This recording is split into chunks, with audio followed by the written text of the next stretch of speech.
All right, so one of the favorite refrains these days on the left is, oh my gosh, Donald Trump is literally Hitler. That's Feiglinge, Verräter, Versager! Yep, that's him, you guys. I mean, can't you see the resemblance? Okay, well, maybe not his mannerisms, but it's Trump's words and his speeches that are Hitler-esque. So I had one of Hitler's speeches translated into English, and I think this tells us a lot about where Donald Trump is getting his ideas. Yep, you guessed it, Billy boy. Before Trump envisions his economic plans and his, common sense ideas for border security, which, by the way, Democrats used to believe in as well, he just pores over Hitler's master eugenics plan, and he tries to channel Hitler's rabid anti-Semitism, despite the fact that his closest family members are Jewish, and he has been a bigger friend to Israel and the Jews than any president in recent memory. But forget all that. You bozos clearly don't know the first thing about history. And it would seem you don't own a single book and probably use the internet for nothing but porn, since you could find this stuff out with a simple Google search. Or ask Siri. I don't know. But since apparently you don't have the basic knowledge, we are going to have to teach you the most obvious lesson ever. And I honestly can't believe we actually have to make this video, but we do. We have to tell these suckers why, no, Trump is not actually Hitler, not even close.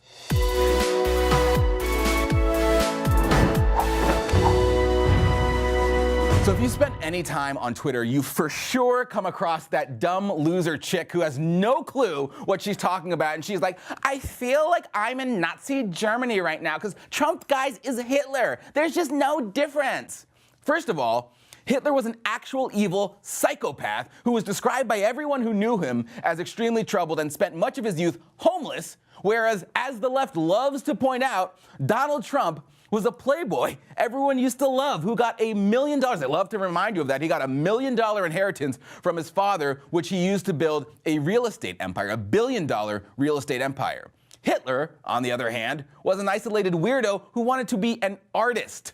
Trump was an international celebrity who knew nothing about art except for the art of the deal. So, already from the beginning, there's no similarity in terms of their backgrounds. But scarily, it's not just these bird-brained people who make these comparisons. The Washington Post, the big mainstream newspaper, says, quote, it's not wrong to compare Trump's America to the Holocaust. Really, Washington Post? Let's do a little refresher on what went down during the Holocaust, and I'll let you viewers decide whether it sounds like America in 2018 to you. The Holocaust was the systematic murder of 6 million Jews and 5 million others at the hands of Nazi Germany during World War II. Their systematic murder began with paramilitary death squads who killed about 1.3 million Jews in mass shootings between 1941 and 1945, and it ended with victims being deported by freight trains to death camps, where they were slaughtered in gas chambers and dumped into mass graves. And the Washington Post thinks that that's what's going on in America today? Well, it didn't start with the death camps, they argue. Trump's well-documented use of dehumanizing language is another clear similarity to the early stages of Nazi rule. Okay, they have to come legally? That is not dehumanizing language. And calling the murderers and gang members of MS-13 who rape and slaughter scores of not just innocent Americans, but also the many unfortunate people who cross their paths south of the border, calling them animals is no more dehumanizing than when Winston Churchill talked about the Turkish menace. Scary words, but they're necessary because these are evil people we're talking about. The problem with the Nazis is that their rhetoric was targeting innocent people solely on the basis of their race. And it didn't stop at the rhetoric. The Nazis took action against Jews almost the second they got into power. So why don't we go through a little timeline for these illiterate losers who know nothing about history. Here's a timeline. Within the first few months of Hitler rising to power in 1933, Jewish people were repressed and excluded from government employment. In the first year of being in power, Nazis began a boycott on Jewish businesses. So, if the president is trying to follow in Hitler's footsteps, he's a little behind schedule here. This boycott was just one item in a series over the years of shocking actions against the Jews by the National Socialist government, also known as the Nazis. By 1938, you had Kristallnacht, in which thousands of Jewish businesses, homes, and synagogues were burned and their owners beaten and arrested. And acts like these, they got worse and worse and worse and ultimately culminated in the attempt to exterminate the Jews through genocide. By 1941, as we mentioned, they implemented the final solution. It was an attempt to exterminate all Jews off the face of the earth. So that is very different, extremely different from a president who is brash, unconventional, strong on border security, and yeah, sometimes tweets funny things that the liberals don't like. Hitler, he compared Jews to tuberculosis.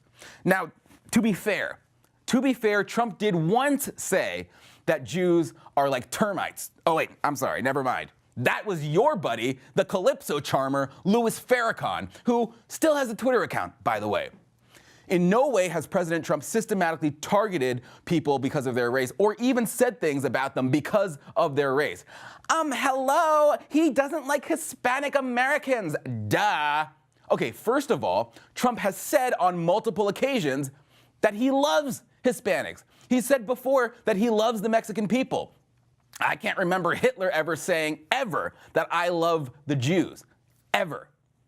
Well, Trump, he wants to build a wall to keep them out. Yes, because you have to have a legal system of legal immigration. You can't just have undocumented people pouring in undetected. The distinction is between legal and illegal immigrants. And we're going to have that big, beautiful door in the wall. It has nothing to do with race. It has nothing to do with skin color. It has everything to do with the fact that because of the wide open borders to our south, you've got more people dying every year from heroin and fentanyl in this country, overdoses, than any war overseas. And the Mexican drug cartels are the main source of heroin here in this country. If all Hitler did was say, I want to build a wall around Germany to protect us from attacks on our nation, that would probably be a relief to the European leaders there. But instead he did the opposite. He didn't build up walls. He tore down walls to invade and annex other nations to build his German empire, the Third Reich. He subjected the entire European continent to his conquest. The Jews in Germany, they were German citizens. We're not talking about American citizens here. We're trying to keep our country safe from the conquest of illegal invaders. And let's talk about the whole socialism thing, shall we? The Nazis were National Socialists, and that wasn't just socialists in name only. 1933, unemployment was at 35%. Think about that, 35% unemployment. And inflation, by the way, was rampant. So how did the Nazis fix this? Well, I'll tell you, it was not through the free market. It was not through capitalism. It was not through deregulation like Trump is doing. And it certainly was not by tax cuts. They did it through large public works projects like the construction of the Autobahn.